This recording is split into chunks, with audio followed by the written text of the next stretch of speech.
HR Tech had quite the week. Monday.com launched a marketplace to hire AI agents. SmartRecruiters rebuilt its entire platform around an AI that conducts your interviews for you.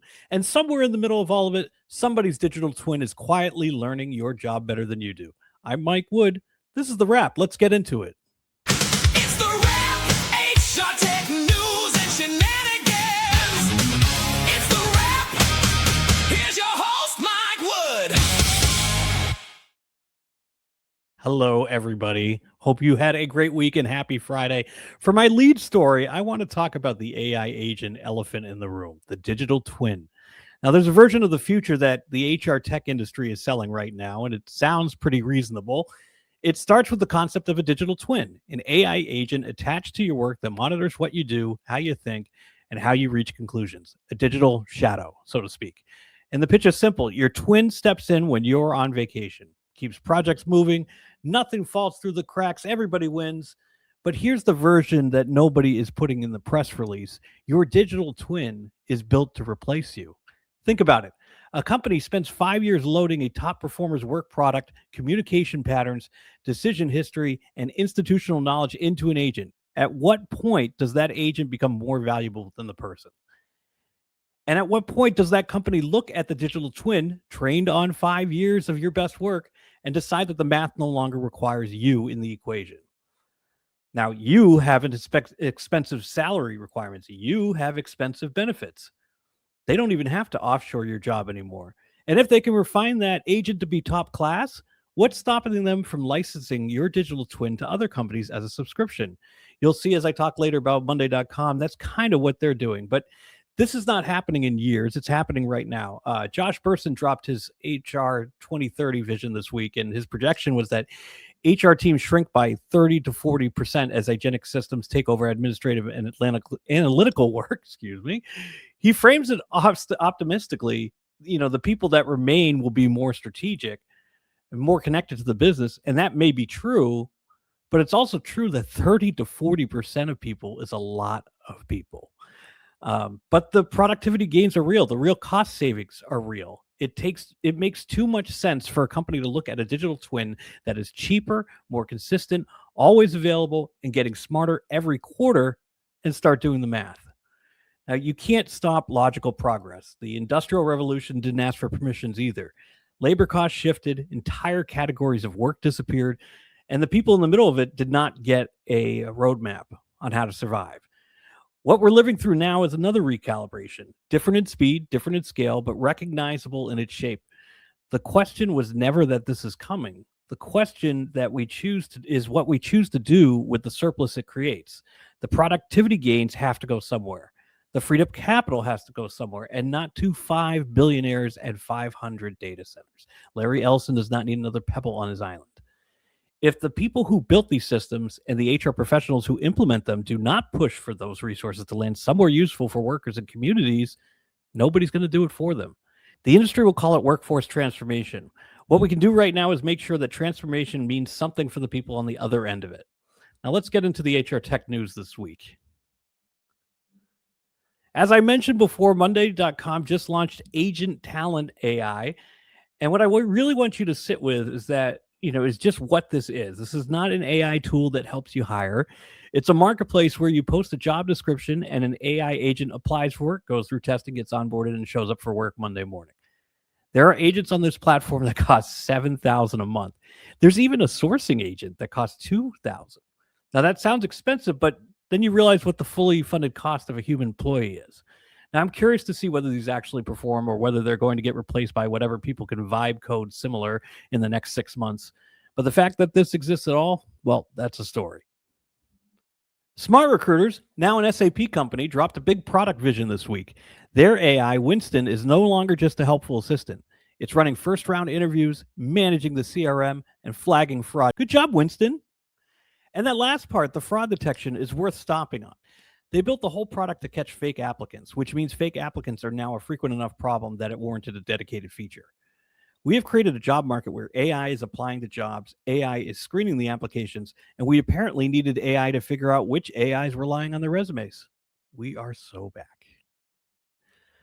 Next story I want to touch on is what's kind of changing to how we search for jobs. So job search has gone through a few evolutions: classifieds, job boards, aggregators, and now apparently just talk to ChatGPT and see what comes back. Wizehire built a jobs app that lives inside ChatGPT, and you can describe what you're looking for in plain language. It services matches, and you can apply right there. No tab switching, no endless scrolling. It's great. My honest take is I'll be watching to see if this generates quality candidates or just becomes another channel for AI generated easy applies.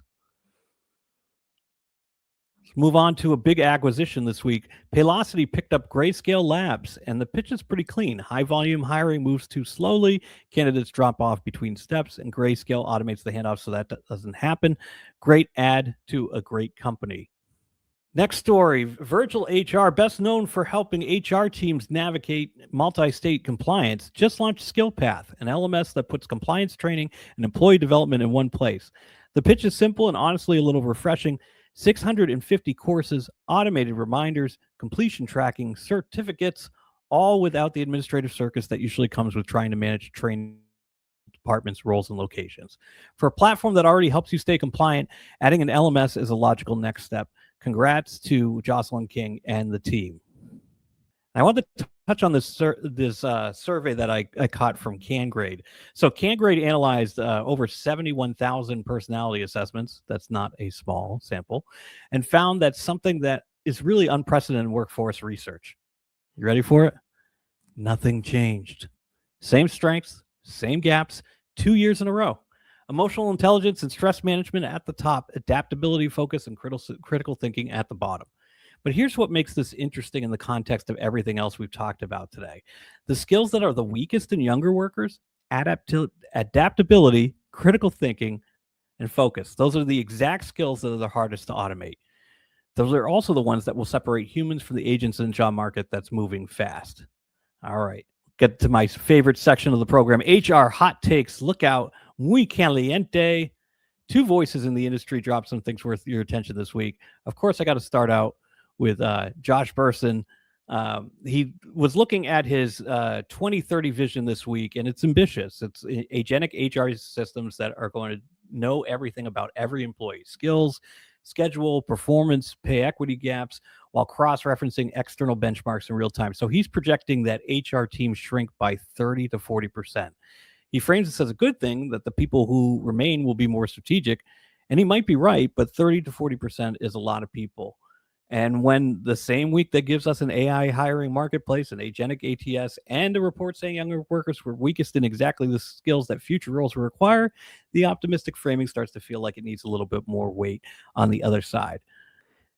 JT O'Donnell published something this week that I think is worth flagging for the job seekers in the audience. Quiet hiring is accelerating. Recruiters are skipping the job posting entirely and going straight to LinkedIn search.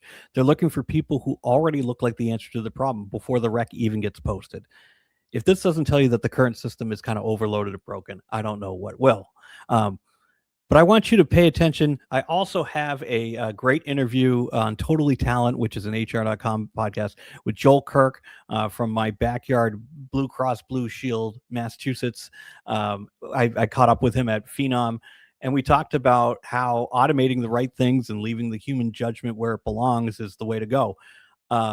And he had the best line of the episode. Like, candidates are comparing your application process to Netflix and DoorDash, not to other healthcare providers. So I like this pizza tracker analogy, and you want to know exactly where your application is, just like you really want to know where your pizza is. The link is in the newsletter. Go listen. There's one more thing that I wanted to highlight this week, and that is a story I caught in the New York Times about Anthropic and Claude Mythos. So Claude Mythos is their latest model that Anthropic built, and it's capable of exploiting and finding security vulnerabilities in every major operating system and browser. It's so good that they decided not to release it to the public. Instead, they launched a side project, Project Glasswing, giving limited access to companies like Microsoft, Apple, Amazon, and Google to use it defensively. But during internal testing, one researcher gave the model instructions to escape its secure sandbox, if it could. It succeeded, and rather than just report back through the normal channels, it sent the researcher an email while he was eating a sandwich in the park. Sleep tight, everybody. The agents are coming to get you. So links to all the stories that I talked about and much more are in the wrap. Visit the new website, ilovethewrap.com, and subscribe. Have a great weekend.